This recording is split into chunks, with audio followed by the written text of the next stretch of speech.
Hello friends, welcome to my YouTube channel. Today we are going to learn a new lesson of 10th standard 2.4, an epitome of courage. Before we start, I request you keep your textbook near you and open the page 61.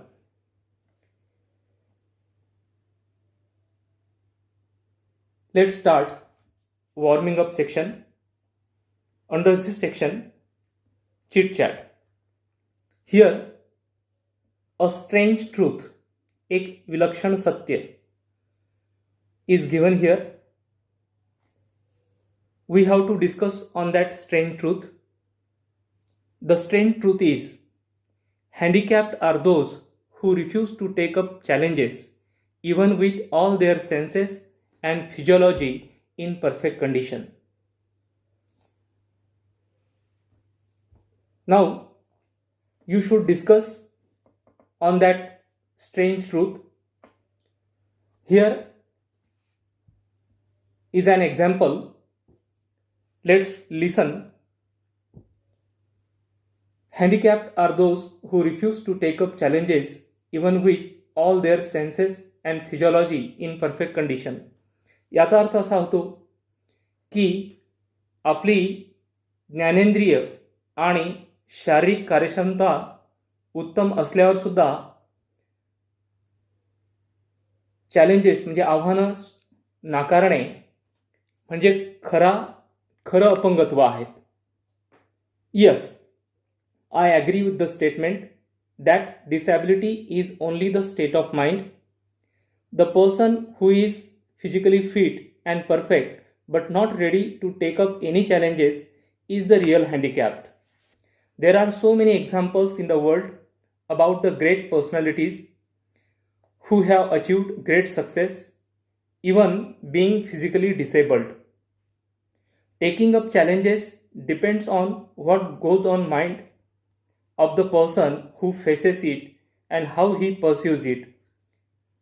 Sai Prasad Vishwanathan, with his optimistic approach and willpower, became the first disabled Asian to set foot on the Antarctica. The great scientist Stephen Hawking, in spite of his dreadful disease that made him handicapped, he continued his extraordinary work with his great courage, proving to the world that disability is not equivalent to inability. Friends, this is an example. You should discuss. You may add your own points. Now, see the next topic. There are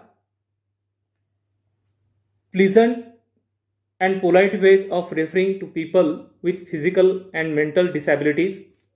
Fill in the table below. Table is given on page number 61. Two columns are given here. Previously used term and the second one is new polite terms. Means we should use polite terms for the disabilities. First, blind means visually challenged, deaf, hearing impaired, dumb, speech impaired, mad, mentally ill, lame, physically handicapped. The next activity to complete the story, the beginning is given here. You may try to write this story in your own words. Now, let's start the meaning of the lesson, an epitome of courage. Epitome means very fine example of something. एखाद्या गोष्टीचं मूर्तिमंत रूप, आदर्श उदाहरण. An epitome of courage, धैर्याचं मूर्तिमंत रूप. Now see the meaning of the text line by line. We often tend to hide behind our weakness, disabilities, handicaps, or mourn over them our whole life through. आपण आपल्यातील उणीव, कमीपणा, disabilities किंवा अपंगत्व आपण लपवतो आणि कधीकधी आपण त्या गोष्टीचं दुःख करत बसतो संपूर्ण आयुष्यभर. Mourn means feel sorry for. Doctor Stephen Hawking, one of the greatest scientist of this century. Doctor Stephen Hawking हे या शतकातील एक महान शास्त्रज्ञ होते. Did not do so.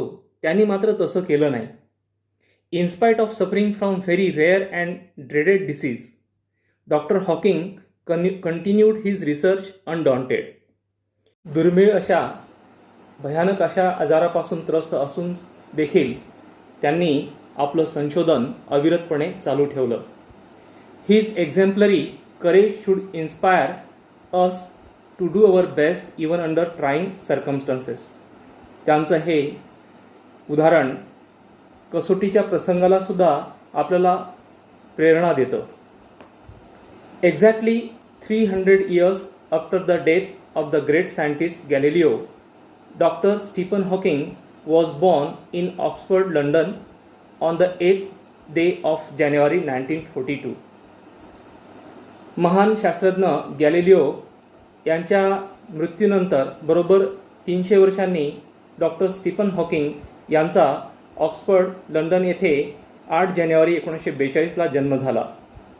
Little did his parents know that one day their little boy would be hailed as one of the greatest scientist of this century. Hailed means here acclaimed, गौरवले जाणे. आपला मुलगा या शतकाचा एक महान शास्त्रज्ञ बनेल आणि गौरवला जाईल याची त्याच्या आईवडिलांना यत्किंचितही कल्पना नव्हती. Neither could anybody imagine that his mind would soar up into space like light. त्यांची बुद्धी प्रगल्भपणे गतिमान राहील याची कोणी कल्पनासुद्धा केली नव्हती. मोर इम्पॉर्टंटली, नन कुड predict that he would be the very epitome of courage. आणि एक धैर्याचं मूर्तिमंत आदर्श ते बनतील याची कोणी भाकीतसुद्धा करू शकले नव्हते. Epitome means very fine example of something. Courage is a wonderful thing. It is that quality which makes people not to lose heart when faced with a great calamity. धैर्य ही एक विलक्षण बाब आहेत, गोष्ट आहेत. हा एक असा गुण आहे की ग्रेट कलॅमिटी, आपत्तीच्या क्षणाला सुद्धा आपलं मन खचू देत नाहीत. It would not be an exaggeration to say that Dr. Stephen Hawking, a living legend of cosmology. Exaggeration, अतिशयोक्तीचं.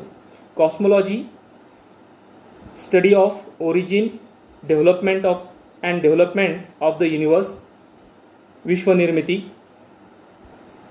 It would not be an exaggeration to say that Dr. Stephen Hawking, a living legend of cosmology, is the very personification of courage and hope.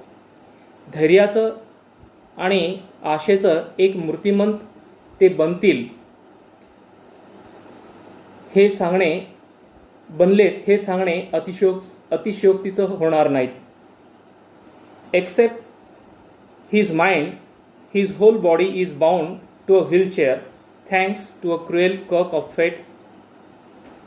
फेट, unexpected change of destiny, नियती, अनपेक्षित अशी नियती. त्यांचं संपूर्ण शरीर हे व्हीलचेअरला जखडलेलं होतं. फक्त बुद्धी सोडली तर संपूर्ण शरीर हे व्हीलचेअरला जखडलेलं होतं. Yet he is one of the greatest scientist of this century. तरीसुद्धा असे असून देखील ते या शतकाचे एक महान शास्त्रज्ञ बनले. An average child, Stephen grew up to be a normal teenager, full of mischief and lots of love for music and mathematics. आपल्या किशोर वयामध्ये एका सर्वसाधारण मुलासारखे ते खोडकर होते. त्यांना संगीताविषयी आणि गणिताविषयी खूप आवड होती. Even though his father wanted him to study medicine, he was bent on studying mathematics. जरी त्यांच्या वडिलांची इच्छा स्टीफनने वैद्यकशास्त्राचा अभ्यास करावा अशी होती, तरीसुद्धा स्टीफनला मात्र गणिताची आवड होती. बेंट ऑन ची आवड असणे. The university of Oxford at that time did not have a course in mathematics, so he opted to study physics instead. त्यावेळेस ऑक्सफर्ड युनिव्हर्सिटीमध्ये मॅथमॅटिक्सचा अभ्यासक्रम न होता, म्हणून त्यांना फिजिक्स हा विषय निवडावा लागला. At the age of 17, Stephen started noticing that he was becoming increasingly clumsy and even fell down a couple of times. 17 वयाच्या असताना त्यांना जाणीव व्हायला लागली की त्यांना जडत्व यायला लागलं, बोजडपणा वाटायला लागला आणि 1-2 वेळेस कारण नसताना ते चक्कर येऊन पडून पण गेलेत. This perplexed him and he went to see his family doctor, who diagnosed him as suffering from an extremely rare disease, ALS or LOU, Gehrigs disease, that affects the nervous system and eventually weakens all the muscles of the body. Perplexed, full of difficulty, confused, अशा गोंधळलेल्या परिस्थितीमुळे ते आपल्या family डॉक्टरकडे गेले. तिथे त्यांना दुर्मिळ अशा ALS LOU ग्रेहिग्स डिसीज या आजाराचं निदान झालं. या आजारामध्ये आपली संपूर्ण नर्वस सिस्टम, मज्जासंस्था ही अफेक्ट होते आणि हळूहळू आपल्या शरीराचे स्नायू हे वीक होत जातात. Stephen says that even as a child his muscle coordination was nothing to write home about. Stephen सांगतात की लहान असताना त्यांचे स्नायूंचं जो समन्वय होता तो व्यवस्थित नव्हता. He recollects that his handwriting would send his teacher into a fit of frenzy, great annoyance or a rage, संताप येणे, त्रस्त होणे. ते आठवणीने सांगतात की त्यांच्या हस्ताक्षरामुळे त्यांचे शिक्षक हे संतापत. Nor was he inclined towards sports. त्यांना स्पोर्ट्सविषयी सुद्धा रुची नव्हती. इन्क्लाइंड रुची. Nevertheless this disease came as a bolt from the blue. असे असले तरी ह्या आजाराचा जबरदस्त धक्का त्यांना बसलेला होता. अ bolt from the blue means a sudden unexpected shock or surprise. How much time he had left on this planet was very uncertain. अनिश्चित. ह्या भूतलावर ते किती वर्ष जगतात हे अनिश्चित होतं. The prognosis was bad and the doctor said they could not do much. Prognosis means forecast of a future health condition. रोगाचे पूर्वनिदान. हे अतिशय वाईट होते आणि डॉक्टरांच्या म्हणण्यानुसार ते काही करू शकत नव्हते. Undaunted, Stephen decided to continue his research. Undaunted, not afraid of misfortunes, खचून न जाता. स्टीफन यांनी ठरवलं की आपलं संशोधन अखंडितपणे, अविरतपणे चालू ठेवायचे. And even got engage to a Jane Wilde. आणि जेन वाईल्ड नावाच्या मुलीशी त्यांचा वांग निश्चय झाला. Hawking says that ironic as it may sound, it is at this dismal stage he began enjoying life the most. This dismal stage means अतिशय उद्वेगजनक परिस्थिती. हॉकिंग सांगतात की ही गोष्ट ऐकायला उपरोधिक वाटेल की ह्या उद्वेगजनक परिस्थितीत सुद्धा त्यांनी जीवनाचा खूप आनंद घेतला. This he says was because he started living for the moment and continued his doctoral research work with renewed vigor. ते सांगतात की हे याच्यामुळे शक्य झालं की त्यांनी या क्षणाला जगायचे हे ठरवले होते, क्षणाचा आनंद घ्यायचा यांनी ते ठरवलेलं होतं आणि आपलं संशोधन एका नव्या जोमाने त्यांनी सुरू ठेवलं. Okay friends, now we stay here. Let's discuss on the margin question of the part. The first question: what did Stephen Hawking parents fail to know about him? Stephen हॉकिंगच्या वडिलांना कोणती गोष्ट कळू शकली नाही. The answer of this question is that Stephen Hawking's parents failed to know that one day their little boy would be held as one of the greatest scientists of this century. आपला मुलगा एके दिवशी या शतकाचा महान शास्त्रज्ञ होईल आणि गौरवला जाईल ही गोष्ट त्यांना समजू शकली नाही, कळू second margin question is what is courage? Courage is a wonderful thing. Next, Stephen Hawking, where was Stephen Hawking sent for studying mathematics? The answer of this margin question is Stephen Hawking sent for studying mathematics at the University of Oxford. Next margin question: what happened when he was 17? Stephen Hawking 17 वर्ष वयाचे असताना काय झालं? At the age of 17, Stephen started noticing that he was becoming increasingly clumsy and even fell down a couple of times for no reason. Friends, we have seen the section.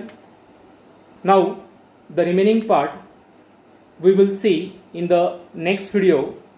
I hope this will help you and you would like it. Stay tuned. Thank you.